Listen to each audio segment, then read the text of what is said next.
Good morning friends. લાસ્ટવેર પાસેની ફિશરની જે રીત આપણી જે ચાલુ છે છેલ્લા 2-3 વિડીયોની અંદર તમને એ દાખલા જુદા જુદા સમજાવ્યા. આજે જે દાખલા જે સમજાવવા જઈ રહ્યો છું એ આપણા ટેક્સ્ટ બુકના છે, સ્વાધ્યાયના. બરાબર છે.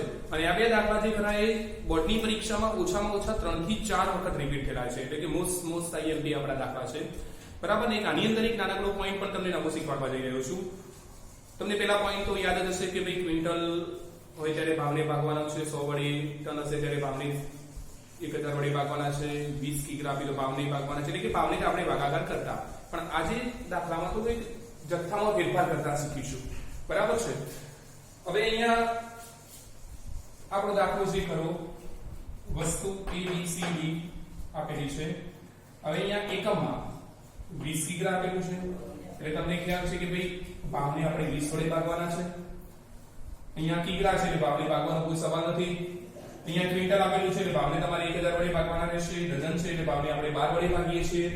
બરાબર ને. આપણે 2-3 લેક્ચર્સ વિડિયો લેક્ચર્સ ની અંદર આપણે જોઈ ગયા છીએ. હવે અહીંયા થોડો એને ફેરફાર રકમ થોડી જુદી રીતે આપેલી છે. અહીંયા પહેલા ઉપર ભાવ આપેલો છે અને અહીંયા આપેલો છે આપણો જથ્થો, એટલે કે 2 વર્ષના આપણને ભાવ આપ્યા છે. ભાવ એટલે આ બંને વર્ષના ભાવ આપેલા છે અને જથ્થો એ બંને વર્ષના અહીંયા બરાબર ક્યુ આપેલા છે. તો હવે અહીંયા શરૂઆત કરીએ આપણે. તો વસ્તુ આપણને આપેલી છે A B C D. બરાબર છે. એકમ આપેલું છે 20 કિગ્રા, એટલે આ બંને ભાવ આપણને જોડે જોડે આપ્યા છે. આધાર વર્ષ અને ચાલુ વર્ષે બંનેના ભાવ આપેલા છે, એટલે કે અહીંયા P0 આપેલો છે અને અહીંયા P1 આપેલો છે. બરાબર. P0 અને અહીંયા P1 આપેલો છે. તો 20 કિગ્રા છે તો એને આપણે કિગ્રામાં 1 કિગ્રામાં રૂપાંતર કરી દઈશું.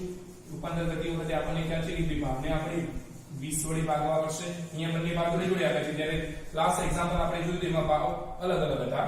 તો અહીંયા 80/20 કરીશું, 120/20 કરીશું. બરાબર છે. ચલો તો અહીંયા કિગ્રા આપેલું છે એટલે એકમ કિગ્રા લખી દઈએ. ક્વિન્ટલ આપ્યું છે તો પણ કિગ્રા થઈ જશે. અને ડઝનનું અહીંયા આપણે ટનમાં રૂપાંતર કરીશું. બરાબર. હવે આપણે ચલો ભાવમાં ફેરફાર શરૂ કરીએ. તો અહીંયા ભાવ આપેલા છે તો અહીંયા આધાર વર્ષનો ભાવ આપેલો તો એટલે લખીશું P0. અહીંયા ચાલુ વર્ષનો ભાવ આપેલો છે એટલે P1. અહીંયા જથ્થામાં પણ એ રીતે આપેલું છે કે ભાઈ આધાર વર્ષનો ભાવ જથ્થો આપેલો છે Q0 અને Q1. અને આપણે જે ચાર ખાના બનાવવાની રીત આપણી છે PQ PQ PQ. બરાબર. ચાર વખત લખીએ 1000. લાસ્ટ સે માટે જે નંબર આપેલો છે 1101. બરાબર. આપણે ટેબલ તૈયાર. ચલો હવે દાખલાની શરૂઆત કરીએ. તો અહીંયા 20 કિગ્રા આપ્યું છે એટલે ભાવને હું 20 વડે ભાગીશ તો 4 આવશે. અહીંયા 120 ભાગ્યા 20 એટલે કે 1 કિલોનો ભાવ 6 રૂપિયા થશે. 5 અને 7. બરાબર. ચલો કિગ્રા આપેલું છે એટલે કિગ્રાની અંદર કોઈ ભાવને ભાગવાનો નથી અને ભાગવાનો પ્રયત્ન કરશો તો કંઈ 1 વડે ભાગાય નહીં. 20 ભાગ્યા 1 કરવાનો કોઈ સવાલ નથી.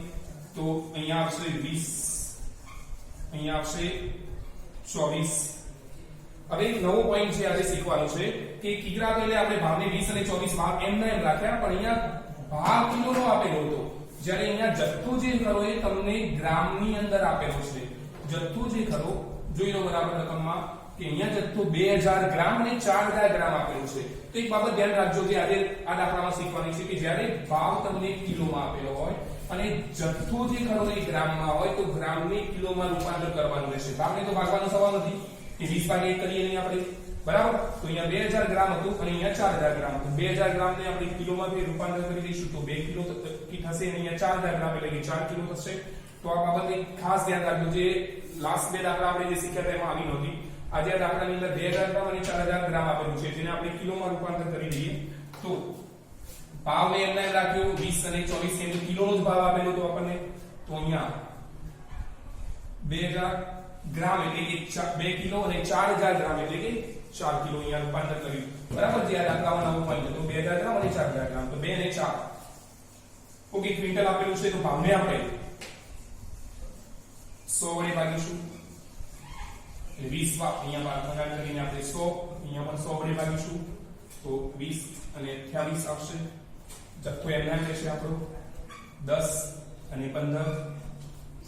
અને અહીંયા ડઝન આપેલું છે ભાવને આપણે 12 વડે ભાગીએ છીએ તો અહીંયા 4 72 એટલે 6 નાની એમના રહેશે 30 અને પેલા 35 ના.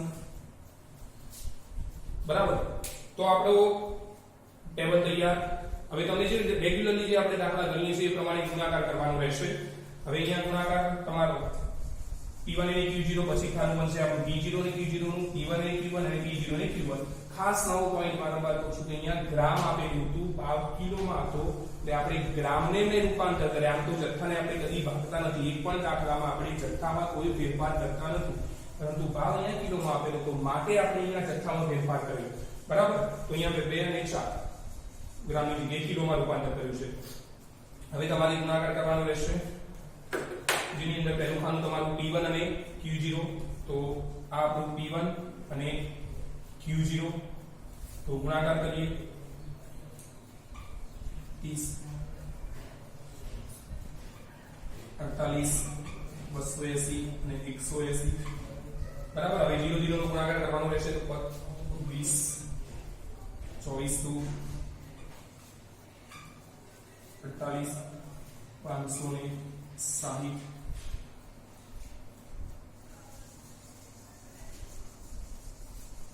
24 2 48 રહેશે. ઓકે, P1 0 0 નો ગુણાકાર કરો 20, અહીંયા આવશે સોરી 4 2 8 80, પછી 200 અને 4 તરી 12 120. બરાબર છે? હવે ખાનું આવ્યું P1 Q1, તો આ બંનેનો ગુણાકાર કરીશું P1 અને Q1.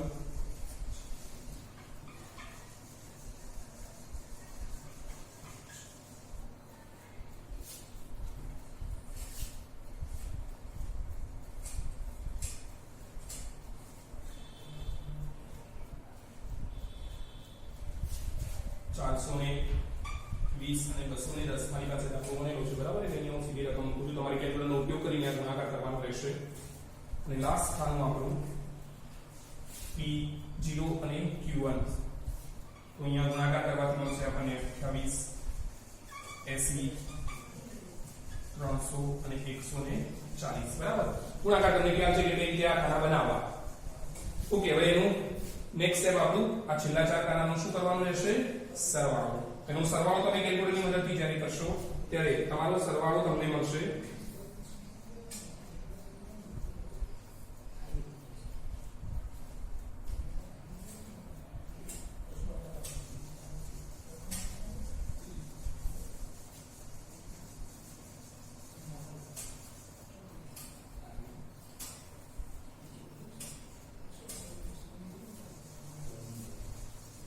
અહીંયા તમે જ્યારે ટોટલ તમારું જે રીત આપશે તમારે એ પ્રમાણે અહીંયા સરવાળો કરવાનો રહેશે.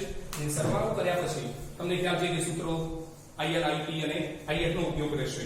તો આપણે એ ટોટલ કરવાની રીત તમને ખ્યાલ છે કે ટોટલ કર્યા પછી તમને શું કરવું એ તમને ખ્યાલ છે. સીધા સૂત્રનો ઉપયોગ કરીને તમને જવાબ મળી જશે. તો આ આપણો સ્વાધ્યાયનો દાખલો હતો, જેમાં મેં તમને એક નવો પોઈન્ટ શીખવાડ્યો કે 2000 ગ્રામ અને 4000 ગ્રામ એનું જથ્થામાં ફર્સ્ટ ટાઈમ રૂપાંતર કર્યું આપણે કિલોમાં. બાકી સરવાળો કર્યા પછી તમારે જે દાખલો તમને ખ્યાલ છે કે રીતે ગણવું. હવે આપણો બીજો દાખલો, બાકીનું કામ તમે પૂરું કરી શકો છો આરામથી સૂત્ર મૂકીને. એટલે મેં અહીંયા બીજો દાખલાની શરૂઆત કરી છે. બરાબર? તો અહીંયા વસ્તુ આપણી આપેલી છે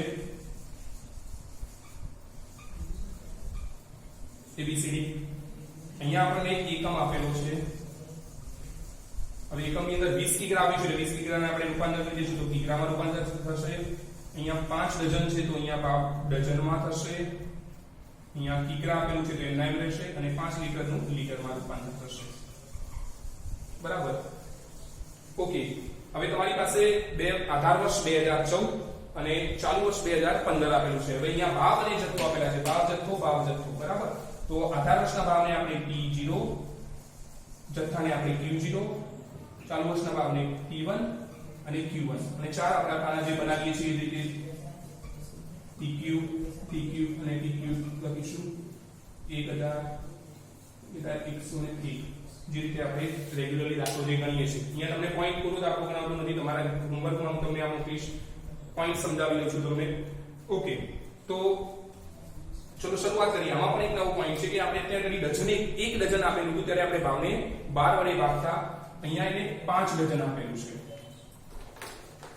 તો 5 ડઝન આપ્યું તો ભાવને 1 ડઝનમાં રૂપાંતર કરવાનું છે. જે રીતે આપણે 20 કિલોને કિલોમાં રૂપાંતર કરીએ છીએ, 5 લીટરને 1 લીટરમાં રૂપાંતર કરીએ છીએ, તે 5 ડઝનને 1 ડઝનમાં રૂપાંતર કરવાનું રહેશે. ચલો પહેલું વસ્તુ એની વાત કરીએ કે વસ્તુ એ જેનું એકમ આપેલું છે 20 કિગ્રા. તો ભાવને કેટલા વડે 20 વડે ભાગવાના રહેશે. તો ભાવને હું 20 વડે ભાગી કાઢીશ. બંને ભાવ જે આપણને આપેલા છે એને 20 વડે ભાગીએ. તો 20 વડે ભાગવાથી તમને ભાવ મળશે 6, 10, 14 અને 15. બરાબર. ભાવને મેં 20 વડે ભાગી દીધા. હવે આ નવો પોઈન્ટ છે અહીંયા કે 5 ડઝન આપેલા છે. 1 ડઝન આપ્યા હોય તો આપણે એને નંગમાં રૂપાંતર કરીએ છીએ, પણ 5 ડઝન આપ્યા હોય તો આપણે એને 1 ડઝનમાં રૂપાંતર કરવું પડશે. ભાવને 1 ડઝનમાં લાવવો પડશે. તો અહીંયા 5 ડઝન આપેલા છે, તો મેં અહીંયા એકમ તરીકે ડઝન લખેલું છે, નંગ નથી લખ્યું. 5 ડઝન આપેલા 5 60 વડે ભાગવાની જરૂર નથી, ડઝનમાં જ રૂપાંતર કરીશું. તો ભાવને અહીંયા આપણે 5 વડે ભાગીશું, જેથી આપણને 1 ડઝનનો ભાવ મળશે. બરાબર છે. તો અહીંયા 24 આવશે, 3 રહેશે. તમે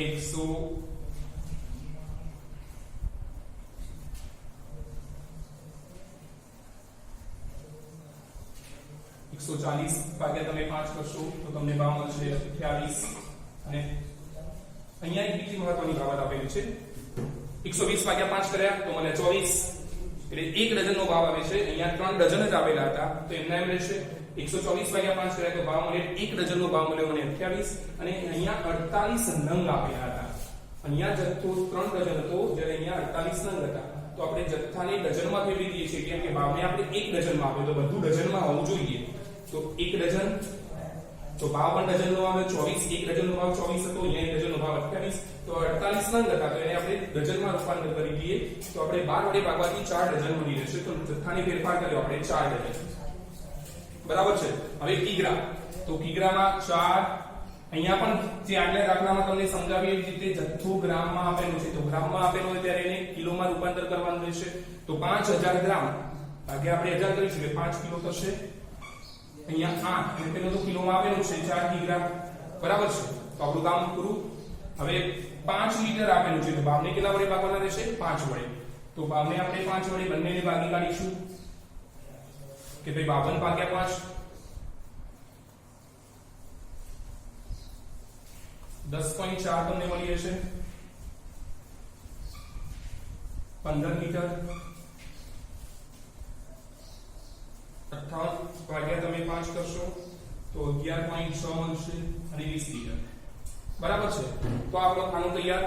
હવે નેક્સ્ટ સ્ટેપ તમને શું કરવું એ તમને ખ્યાલ છે કે આપણે 3-4 દાખલા આ રીતે ગણી ચૂકેલા છે. પૂરા દાખલા તમને સમજાવેલા છે.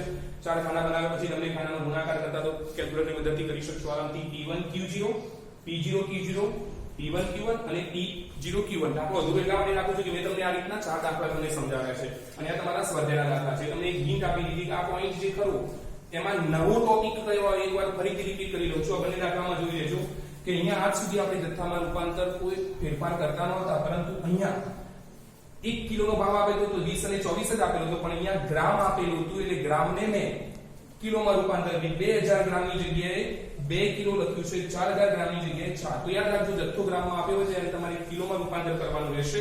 બીજા કોઈ ફેરફાર નથી, જે રેગ્યુલર દાખલા ગણીએ છીએ એ પ્રમાણે છે. અહીંયા એક નવો પોઈન્ટ હતો આપણી પાસે કે અત્યાર સુધી 1 ડઝનના જ ભાવ આપેલા હતા, અહીંયા 5 ડઝનના ભાવ આપ્યા છે. માટે આપણે ભાવને 5 વડે ભાગીને 1 ડઝનમાં ભાવ લાવ્યા છે. તો અહીંયા 5 ડઝન હતો, તો માટે મેં 120 ભાગ્યા 5 કરીને ભાવ જે ખરો એ 1 ડઝનમાં લાવ્યો છું. 24 રૂપિયા ભાવ હતો અને ત્યાં 140 ભાગ્યા 5 કરાય એટલે 1 ડઝનનો ભાવ આવે આપણને મળ્યો 28 રૂપિયા. બરાબર છે. અને બીજી બાબત હતી કે અહીંયા 3 ડઝન જથ્થો આપ્યો તો જ્યારે 48 નંગ હતા, તો કતો બંનેને નંગમાં રૂપાંતર કરવા પડે કતો ડઝનમાં. તો મેં 48 નંગને ડઝનમાં રૂપાંતર કરીને અહીંયા જે 48 નંગ હતા એની જગ્યાએ મેં 4 લખેલા છે. બરાબર છે. બાકીનું કામ તમારે કરવાનું રહેશે. તો હવે દાખલાની રકમ તમને હું મોકલી દઈશ, જે તમારે દાખલો કમ્પ્લીટ કરીને મને મોકલવાનું રહેશે.